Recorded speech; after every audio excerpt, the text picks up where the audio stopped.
Assalamualaikum warahmatullahi wabarakatuh. Apa kabar semuanya? Semoga kalian dalam kondisi sehat walafiat pada kesempatan ini.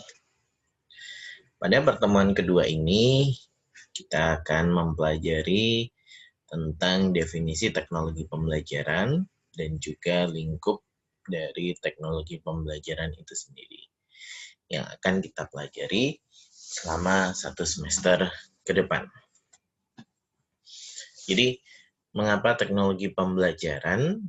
Jadi, teknologi pembelajaran ini muncul dari praktek pendidikan dan juga gerakan komunikasi audiovisual. Jadi, munculnya audiovisual, kita bisa merekam audio, suara, bisa merekam video, bisa membuat gambar, bisa membuat poster, itu sedikit banyak mulai muncul dan dipraktikkan dalam kegiatan pendidikan. Sehingga muncul yang namanya teknologi pembelajaran ini. Teknologi pembelajaran semula di awal kemunculannya itu dilihat sebagai sebuah peralatan atau teknologi peralatan karena dia berkaitan dengan penggunaan peralatan, media, dan juga sarana dalam mencapai tujuan pendidikan. Atau dengan kata lain, menggunakan audio visual untuk mengajar. Okay? Jadi, di awal kemunculannya, teknologi pembelajaran ini disebut dikenal sebagai sebuah alat saja. Namun, dalam perkembangannya, teknologi pembelajaran ini berkembang menjadi sebuah bidang ilmu, dan dia menjadi salah satu dari ketiga bidang ilmu yang melandasi pendidikan. Di antaranya bidang ilmu pendidikan itu sendiri atau pedagogik, kemudian psikologi pendidikan, hubungannya dengan bagaimana siswa belajar, bagaimana siswa berpikir, dan juga yang ketiga teknologi pembelajaran, yaitu pendekatan sistem dalam pendidikan. Jadi, dalam perkembangannya, teknologi pembelajaran ini berkembang sebagai sebuah sistem dalam pendidikan. Nah, teknologi pembelajaran ini muncul dari beberapa hasil penelitian para ahli yang menunjukkan bahwa pembelajaran di saat itu yang hanya berorientasi textbook dan juga ceramah oleh para pendidiknya, ternyata keefektifannya hanya sedikit. Di sini Edgar Dale tahun 1969 mengemukakan hasil penelitian bahwa ternyata dari proses membaca buku teks dan juga proses mendengarkan ceramah atau mendengarkan pembelajaran yang disampaikan oleh guru, itu orang-orang hanya belajar 10% atau 20% dari apa yang dia dengar. Sehingga dianggap pengalamannya ini sangat minim sekali. Jadi mereka hanya berfokus pada kemampuan untuk mendefinisikan, mendeskripsikan, menyebutkan, dan juga menjelaskan. Jadi menurut Dale ini adalah hal-hal yang masih sangat minim sekali pengalamannya. Maka mulailah dikembangkan, dikaji, diteliti apa sih yang bisa meningkatkan pengalaman atau ingatan dari seseorang dalam belajar. Ternyata dari hasil penelitiannya disebutkan bahwa orang itu 30% mengingat dari apa yang mereka lihat. Melihat gambar diam, melihat gambar gerak atau video. Dan juga mereka belajar atau mengingat 50% dari apa yang mereka lihat dan apa mereka dengar. Saya melihat pameran, melihat demonstrasi atau demo masak misalnya, cara melakukan sesuatu secara langsung, itu mereka bisa mengingat 50%. Jadi bisa melakukan demonstrasi, mengaplikasikan, dan juga mempraktekkan. Jadi sama seperti kalian kalau bisa melihat secara langsung, itu dalam mengaplikasikan atau mempraktikkan juga akan lebih mudah. Kemudian kerucut pengalaman yang di bawah itu 70% akan mengingat apa yang mereka katakan dan apa yang mereka tulis. Jadi misalnya mengikuti workshop membuat sesuatu, workshop membuat media pembelajaran misalnya, workshop membuat tulisan Jawa misalnya, workshop membuat kaligrafi dan lain sebagainya. Atau melakukan role play, misalnya micro teaching, jadi mengajar teman-temannya. Ini kita punya kesempatan untuk berkata dan juga menulis. Kemudian orang akan mengingat 90% dari apa yang mereka lakukan di pekerjaan yang nyata atau pengalaman langsungnya. Mereka mampu melakukan analisis, mereka mampu melakukan desain, mereka mampu menciptakan dan juga mengevaluasi dari apa yang mereka buat tadi. Jadi dari kerucut pengalaman ini ada apa yang mereka pelajari, mulai dari lambang verbal, lambang visual, gambar hidup, pameran, karya wisata, dramatisasi, demonstrasi, pengalaman buatan, dan juga pengalaman langsung. Ini yang menentukan pengalaman seseorang. Nah, dari sinilah muncul teknologi pembelajaran itu. Bagaimana teknologi pembelajaran muncul dan berusaha untuk memaksimalkan efek dari sebuah kegiatan pembelajaran. Saat kita membahas definisi teknologi pembelajaran, di sini definisinya itu berkembang dari masa ke masa. Dimulai dari definisi yang dibuat oleh Association for Education Communication Technology atau AICT pada 1963, disebutkan bahwa komunikasi audiovisual adalah cabang dari teori dan praktik pendidikan yang terutama berkepentingan dengan mendesain dan menggunakan pesan guna mengendalikan proses belajar yang mencakup kegiatan mempelajari kelemahan dan kelebihan suatu pesan dalam proses belajar, penstrukturan dan sistematisasi oleh orang maupun instrumen dalam lingkungan pendidikan, yang meliputi perencanaan, produksi, pemilihan, manajemen, dan pemanfaatan dari komponen maupun keseluruhan sistem pembelajaran. Tujuan praktisnya adalah pemanfaatan tiap metode dan medium komunikasi secara efektif untuk membantu pengembangan potensi pembelajar secara maksimal. Jadi pada definisi pertama ini fokusnya ada pada bagaimana kita memanfaatkan komunikasi audiovisual. Jadi bagaimana kita mendesain audiovisual yang cocok untuk mengajarkan sesuatu, untuk membantu proses pembelajaran. Nah, itu adalah definisi dari teknologi pembelajaran pada tahun 1963. Definisinya kemudian berkembang sampai di tahun 1972. Teknologi pembelajaran adalah suatu bidang yang berkepentingan dengan memfasilitasi belajar pada manusia melalui usaha sistematik dalam identifikasi, pengembangan, pengorganisasian, dan pemanfaatan berbagai macam sumber belajar, serta dengan pengelolaan atas keseluruhan proses tersebut. Jadi kalau dulu di 1963 disebutkan bahwa komunikasi audiovisual itu adalah bagian dari cabang teori kependidikan. Di sini teknologi pendidikan ini sudah muncul sebagai satu bidang ilmu tersendiri yang mendukung pendidikan. Jadi mulai lebih dikembangkan lagi.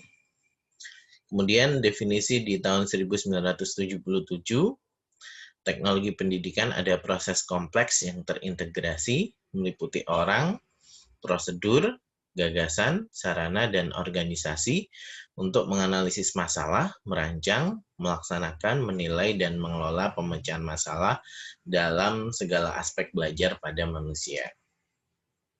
Di definisi tahun 1977 ini di teknologi pembelajaran dikembangkan lebih besar lagi. Jadi sudah muncul organisasi, sudah muncul orang-orang, dalam artian teknologi pembelajaran atau manusia yang menjadi pengembangnya, manusia yang berusaha untuk mengembangkan teknologi, itu menjadi bagian dari teknologi pembelajaran itu sendiri. Artinya, teknologi pembelajaran ini menjadi organisasi yang besar.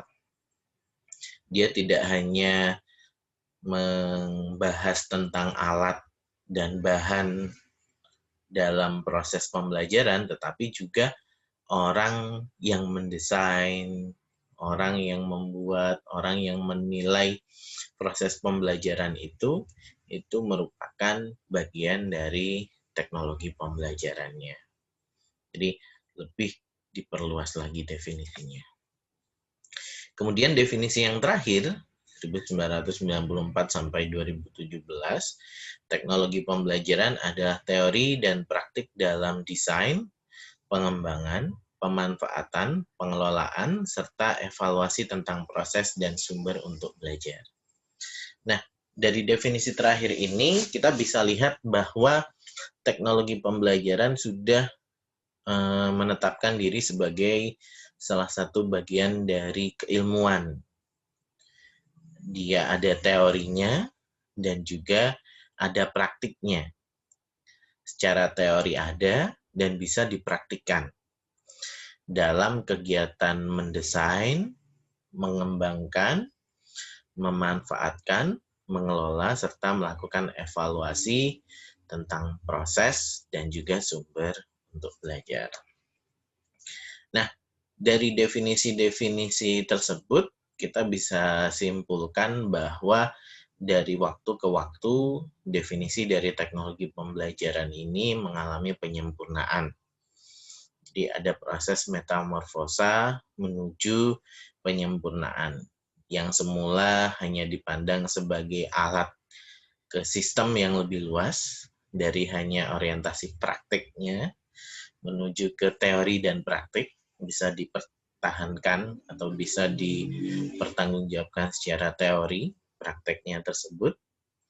Dari hanya sebuah produk audiovisual menjadi ke proses dan juga produk, ada proses pengembangannya, dan akhirnya melalui perjalanan evolusioner, pada saat ini teknologi pembelajaran ini telah menjadi sebuah bidang keilmuan, teori dan praktik, dan juga menjadi sebuah profesi. Jadi ada profesi namanya teknologi, seorang teknologi pembelajar. Jadi ada, kalau kalian lihat di S2 itu ada S2 teknologi pembelajaran atau teknologi pendidikan. Itu karena saat ini teknologi pendidikan atau teknologi pembelajaran itu sudah menjadi suatu bidang ilmu dan juga sudah memiliki struktur organisasi. Nah, saat kita lihat di definisi tahun 1994 sampai dengan 2017 tadi, maka kita bisa membuat satu rumusan lingkup dari teknologi pembelajaran. Jadi, teknologi pembelajaran ini bisa kita masukkan dalam 5 bidang garapan, mulai dari desain, pengembangan, pemanfaatan, pengelolaan, dan juga penilaian. Mari kita bahas satu persatu mulai dari desain sampai penilaian. Yang dimaksud dengan desain adalah proses untuk menentukan kondisi belajar dengan tujuan untuk menciptakan strategi atau produk pembelajaran.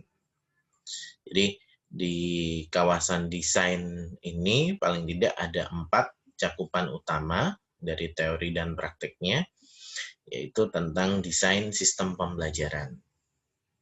Jadi bagaimana suatu pembelajaran itu akan didesain mulai awal sampai akhir. Ada desain pesan, bagaimana pesan ini akan disampaikan. Apakah melalui audio, apakah melalui video, apakah melalui proses dia belajar melihat pameran atau melihat demonstrasi, melihat orang lain berpraktik, atau bahkan dia yang langsung untuk praktik. Strategi pembelajarannya seperti apa? Apakah akan menggunakan pembelajaran yang berorientasi guru, berorientasi siswa, atau ada unsur siswa yang lebih aktif misalnya. Ada strategi pembelajaran yang lebih mengutamakan pengalaman, experiential learning misalnya. Kemudian di kawasan desain ini juga memperhatikan bagaimana karakteristik pembelajarnya. Apakah para siswanya sudah siap dengan metode seperti ini? Bagaimana cara berpikir mereka?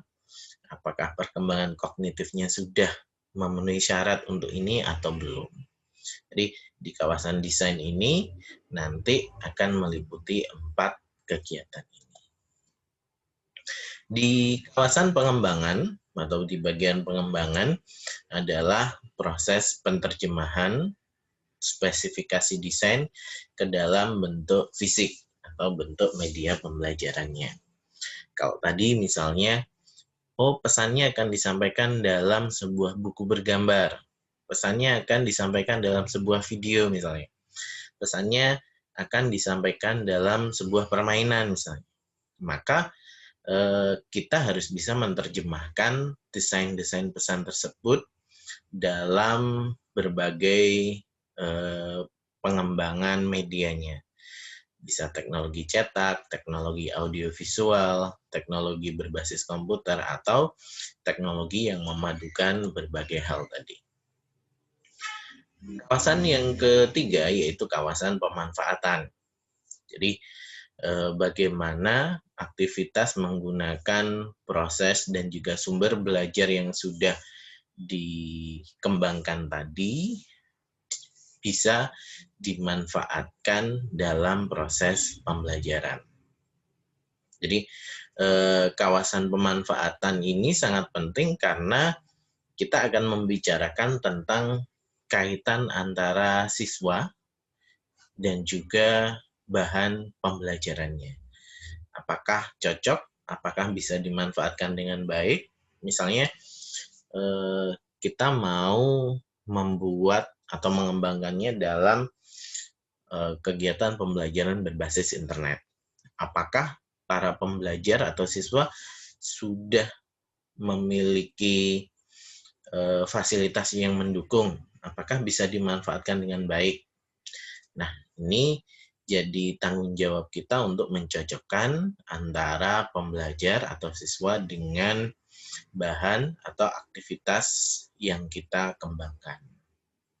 Jadi nantinya dalam aspek atau kawasan pemanfaatan ini kita menilai, kita mengidentifikasi apakah para pembelajar itu sudah bisa memanfaatkan dengan baik, kelemahan-kelemahannya saat diterapkan apa saja, sehingga kita bisa memberikan informasi atas perbaikan dari desain dan juga pengembangan yang kita lakukan. Kawasan yang keempat adalah kawasan pengelolaan. Pengelolaan ini meliputi pengendalian teknologi dalam perencanaan, pengorganisasian, pengkoordinasian, dan juga supervisi. Jadi pengelolaan ini lebih ke bagaimana kita menyiapkan dari awal desain tadi sampai bisa digunakan di pembelajaran sehari-hari. Jadi bagaimana kita menyajikannya misalnya. Kalau misalkan kita mau menyajikan dalam bentuk audiovisual. Di sekolahnya sudah ada LCD-nya belum? Terus jadi nanti mengelola LCD-nya bagaimana? Apakah bergantian atau ditaruh di kelas-kelas misalnya. Kalau misalnya bahan pembelajarannya dibuat dalam bentuk buku misalnya, bagaimana buku itu nantinya disimpan agar mudah juga untuk diakses oleh para siswa, itu yang termasuk dalam kawasan pengelolaan. Kemudian kawasan yang kelima yaitu kawasan penilaian. Jadi ini proses menentukan apakah pembelajaran itu sudah memadai atau belum dengan media yang sudah kita buat tadi. Kita menganalisis permasalahan-permasalahan dalam pemanfaatan dan juga pengorganisasian. Kita mengembangkan standarnya, bagaimana akan mengukur menggunakan pengukuran acuan patokan, kemudian melakukan penilaian formatif. Penilaian formatif ini tujuannya untuk mengembangkan, jadi mendapatkan masukan untuk perbaikan, dan juga penilaian sumatif atau penilaian akhir untuk menilai apakah sumber belajar yang kita kembangkan ini benar-benar layak atau tidak. Jadi ini adalah kawasan penilaian. Nah, dalam kawasan penilaian ini nanti ada 3 hal yang akan dinilai, yaitu penilaian terhadap programnya. Jadi apakah program ini sudah sesuai dengan kurikulumnya, apakah programnya ini sudah cukup baik untuk dilaksanakan dalam jangka waktu yang lama, kemudian penilaian terhadap proyek. Jadi misalnya dari program tadi kita buat proyek dalam kurun waktu yang lebih pendek, proyek untuk mengembangkan video, kemudian ada lagi proyek untuk mengembangkan bukunya, kemudian ada lagi proyek untuk pengaplikasiannya. Nah, dari sebuah program yang dibagi 3 proyek ini kita nilai program keseluruhannya seperti apa, kemudian proyek kecil-kecilnya tadi seperti apa. Nah, penilaian terakhir adalah penilaian terhadap bahan atau produk pembelajaran yang mengevaluasi atau menaksir kebaikan atau manfaat isi yang mencakup benda-benda secara fisik, bukunya, videonya, panduannya, kurikulum, kualitas filmnya, kualitas kalau itu direkam, disimpan dalam sebuah CD bagaimana penyimpanannya, dan juga produk akhir dari pembelajarannya. Nah, itu adalah 5 lingkup dari teknologi pembelajaran yang akan kita pelajari selama 1 semester ini. Kalau ada pertanyaan, silakan disampaikan di grup WhatsApp kita. Saya akhiri, terima kasih. Assalamualaikum warahmatullahi wabarakatuh.